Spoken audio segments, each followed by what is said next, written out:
मैं अपने परिवर्तन होना चाहिए। क्यों परिवर्तन होना चाहिए, अभी चलो या न चलो। आपके मतलब प्रवचनों ने कई लोगों की आंखें खोल दी। आपके प्रवचन अभी शुरुआत है, अभी कहीं गया थोड़ी ना है ज्यादा लोगों तक, अभी तो शुरुआत है। नहीं ज्यादा नहीं जाने का भी यही रीजन है कि हमारे पास दिखावा नहीं है, हम दिखावे से परे हैं। और लोग जितने भी अधिकांशतः दिखावा में सब उलझा हुआ है पूरा। वो कर भी नहीं सकते। हाँ, और कर भी नहीं सकते। हो तो भी ठीक, नहीं हो तो भी ठीक। आवरण में लोगों को ना फंसा सकते हैं ना फंस सकते हैं। क्या नहीं, वो तो अपनी जगह सही है। बिना आवरण का लेना है तो लो, नहीं लेना है तो मत लो। ये मत बोलना देने कोई आया नहीं था क्या। हाँ, ये शिकायत मत करना कोई बताने नहीं आया था। आवरण को मजबूत करके तो नहीं देंगे, जैसा है वैसा देंगे आपको। लेना है लो, नहीं लेना है मत लो। उसमें हम क्या कर सकते हैं। जिसको लेना होगा लेगा, जिसको नहीं लेना होगा नहीं लेगा। और ये काम परमात्मा का है, अपना थोड़ी ना है कि अपने को उसको जवाब देना है कि मैंने इस कार्य को ईमानदारी से किया, जो लेने आए दिया, जो नहीं लिया तो हम क्या करें उसमें। हाँ। मिलावट कहाँ से करें। मिलावट के लिए जब तुमने मना ही किया है, मिलावट हो ही नहीं सकता इसमें, तो मिलावट कहाँ से करें। मिलावट करना भी नहीं, फिर भाई को मिलावट करें।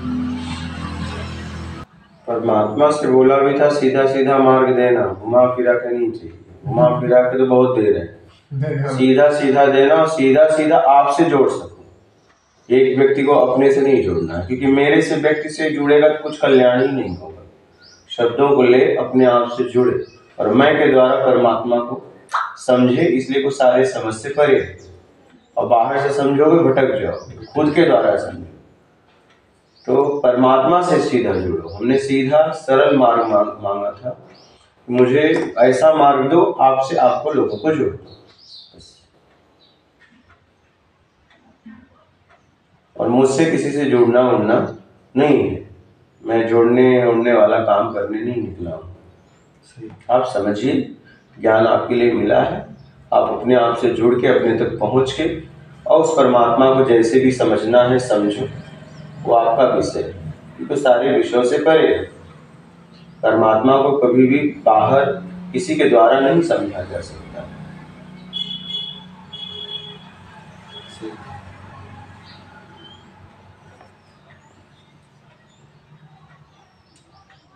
और ये सीधा सरल मार्ग है, करना कुछ समझना करने से, क्योंकि करने में कुछ और होता है तो वहां सुख दुख होने लगेगा, और न करने में आप होते हो। आप हो तो फिर परमात्मा तक पहुंचने में आसानी हो जाएगी, क्योंकि कोई किसी को धोखा देने वाला रहा नहीं। मेरा में धोखा है, मैं में कहाँ धोखा है। तो मैं में हो गए तब सब समझ में आ जाएगा। पहले मैं में तो जाओ, मैं में पहले पहुंचो। परमात्मा स्वयं का विषय है, मेरा का थोड़ी ना। मेरा भी तो संसार है, और संसार में जो है उसका नाश हो जाएगा, और जिसका नाश नहीं होगा वहां तक तुम पहुंचे ही नहीं। वैसे ये क्यों बार बार जब आप मिले नहीं उसके पहले भी, जब इस मार्ग पे हम पूछते तो जवाब या तो देने क्या कहें, वो देने के लायक नहीं है, देने की स्थिति में नहीं है। पर ये डर क्यों बताते हैं कि गृहस्थ अगर पूजा पाठ या जो भी अध्यात्म की ओर जाएगा तो वैराग्य उत्पन्न हो जाएगा। तो वैराग्य का मतलब समझिए ना, वैराग्य का मतलब राग द्वेष से मुक्त हो जाना वैराग्य है। तो वैराग्य तो हर व्यक्ति के जीवन में होना चाहिए। लेकिन वो वैराग्य को ये बताते हैं कि घर बार छोड़ देना, परिवार को छोड़ देना। ठीक है, वो तब बताते थे, लेकिन अब क्या बताया गया है अब तो समझ लो। अब तो समझो, वैराग्य मतलब राग द्वेष। अब तो समझो।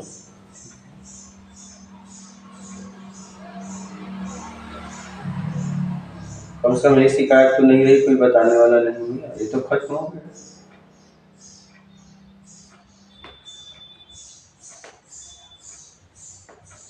निर्विकार और वैराग्य अलग अलग चीजें। वैराग मतलब राग द्वेष से अपने आप को बाहर से छुड़ा लेना, और निर्विकार होना मतलब अभी अचेतन मन में सब जमा है, उसको अब निकालना है। पहले अभी तो बाहर से मुक्त, अब अंदर से मुक्त। विकार अंदर जन्मे। विकार आने के साधन है छल, कपट, चोरी, बेईमानी, चापलूसी, मक्कारी, धूर्तता, पाखंड। इसमें से एक भी होता है जिसके द्वारा विकार आते हैं। पहले ये बंद कर दो। अब ये बंद कर दोगे तो राग द्वेष होगा नहीं। अब बाहर से राग द्वेष छूटा है, अब अचेतन मन की सफाई करना है।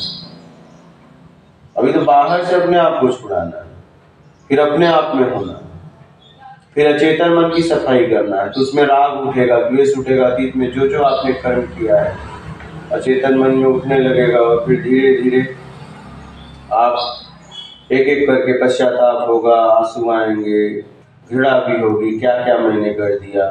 फिर आपके द्वारा सत्कर्म भी होगा, पश्चाताप भी होगा। तो धीरे धीरे जब उसका नाश होगा तब अपने स्वयं तक पहुंचेंगे, फिर उसके बाद परमात्मा की परमात्मा की यात्रा बहुत लंबी है। फिर अभी थोड़ी नहीं, अभी तो बाहर से ही नहीं छूटे। चेतन मन में जाने की तो बात ही छोड़ दो, बाहर से ही, तो बाहर से ही अपने आप को नहीं छुड़ा है। बाहर से छुड़ाओ, फिर अचेतन मन में जाओ, फिर उसकी सफाई करो। जब उसका पूरा नाश हो जाएगा आपके सत्कर्म के द्वारा, तब जाके अपने मैं स्थिर स्थिति में आओगे, स्वयं की स्थिति में। फिर उसके बाद परमात्मा की यात्रा फिर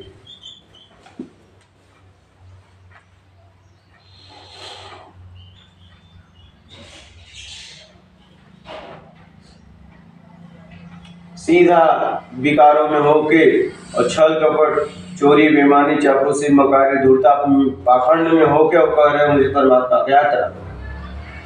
अरे भाई पहले अपने तक तो पहुंच।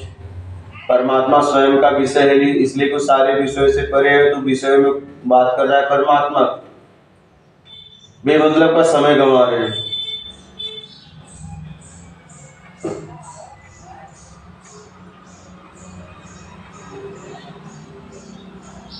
डराते भी बहुत है और डरते भी तो क्या, डरोगे तब ना, डरो मत। डर डर डर क्यों रहे? पहले हमारे लोग डरेंगे तो लोग डराएंगे, सीधा सीधा डरो। और जब तक तुम्हें फ्री में चाहिए तब तक डरो, और करके चाहिए तो कौन किसको डरा सकता है? कोई नहीं डरेगा, कोई जबरदस्ती डराएगा।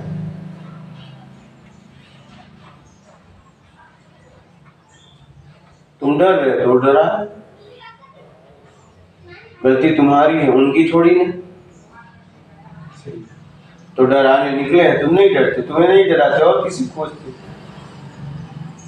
गलती हमारी है, हम डर क्यों रहे? अपने डर को हटाओ, कोई नहीं डराएगा। और जब तक आपको फ्री में चाहिए, उम्मीद से ज्यादा चाहिए, योग्यता से ज्यादा चाहिए, तब तक आप डरोगे। लोग आपके डर का फायदा उठाएंगे। और काम करके चाहिए तो कौन किसको डराएगा? फिर मत डरो, फ्री में पाने की इच्छा का त्याग कर दो, सीधा सीधा। जो फ्री में पाना चाहते, ये कर्म भूमि है, यहाँ कुछ फ्री में मिलता है। ठीक, फ्री में पाने चाहोगे और लूटे जाओगे, जो था वो भी चला जाएगा। ज्यादा के आश्वासन में जो साथ पास था वो भी चला जाएगा, ये भी गया, वो तो आया ही नहीं और नीचे गिर गए। क्या कोई मतलब है क्या?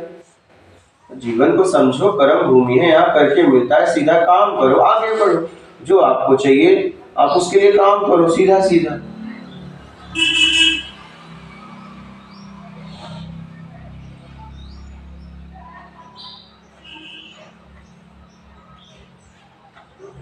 यहाँ सब अपने लाभ के चक्कर में घूम रहे हैं, सबको लाभ चाहिए किसी न किसी तरीके से। सब एक दूसरे का उपयोग कर रहे हैं। उपयोग करो, आगे बढ़ो, दुरुपयोग करोगे नीचे गिरोगे, सदुपयोग करोगे ऊपर उठोगे, खत्म बात।